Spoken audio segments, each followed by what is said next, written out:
Dito sa mundo, mayroong dalawang klase ng tao. Ang isa nakahanay kay Lazaro na pulubi at yung isa naman nakahanay dun sa mayaman. At ang nakasulat doon sa aklat ni Lucas, si Lazaro namatay na ang kinakain lang yung mga nahuhulog sa dulang o sa lamesa ng mayaman.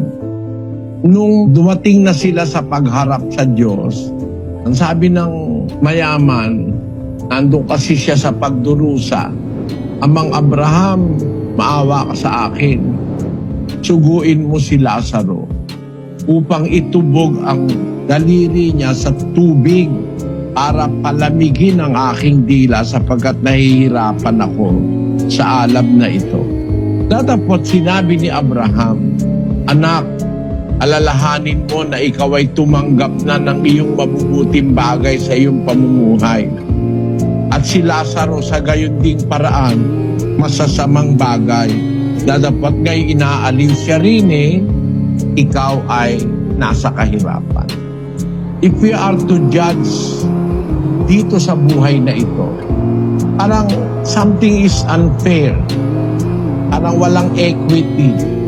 Kaso, ang hatol natin dito lang sa mundo si Lazaro, sabi ni Amang Abraham, alalahanin mo nung ikaw ay buhay, lahat ng mabuti nasa iyo, meron ka lahat. Si Lazaro, wala. Hindi mo man lang pinakain si Lazaro ng masarap. Nag-aabang lang ng mga tira-tira sa'yo.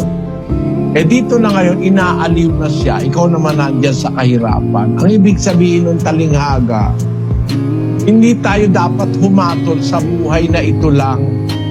Kasama sa hahatulan natin, iisipin natin yung darating. Sinasabi yan ni San Pablo, 15:19. Kung sa buhay lamang na ito tayo nagsisiasa kay Kristo, ay tayo sa lahat ng mga tao ang lalong kahabag-habag. Ating way of trusting and hoping in the Lord Jesus Christ dito lang sa mundong ito. Habag-habag ka kasi ang pananaw natin maigsi.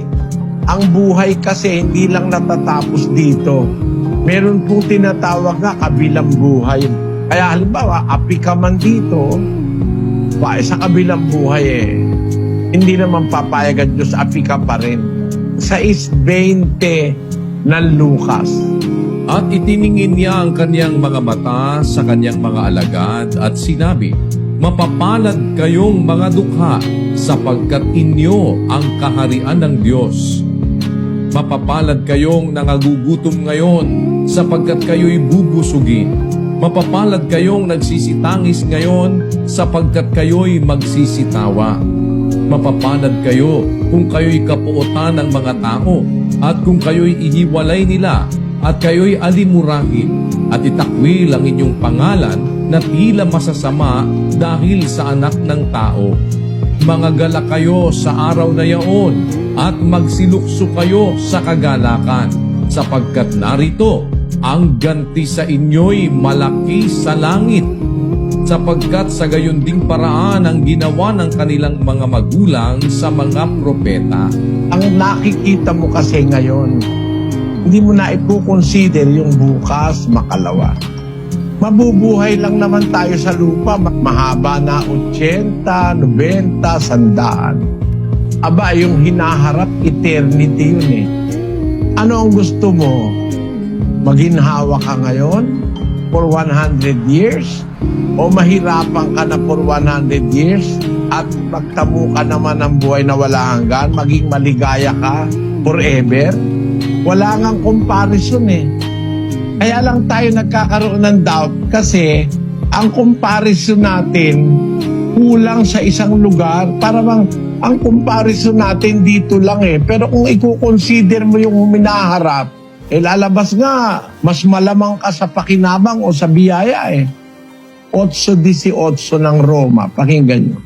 Sapagkat napatutunayan ko na ang pagtitiis sa panahong ito'y hindi karapat dapat maitumbas sa kaluwalhatiang mahahayag sa atin. Ang mga pagtitiis ngayon, mga kahirapan ngayon, mga kung ano-anong mga agrabyado ka ngayon, hindi nga karapat dapat itumbas yan dun sa glory o kaluwalhatian o ligayang mahahayag sa atin.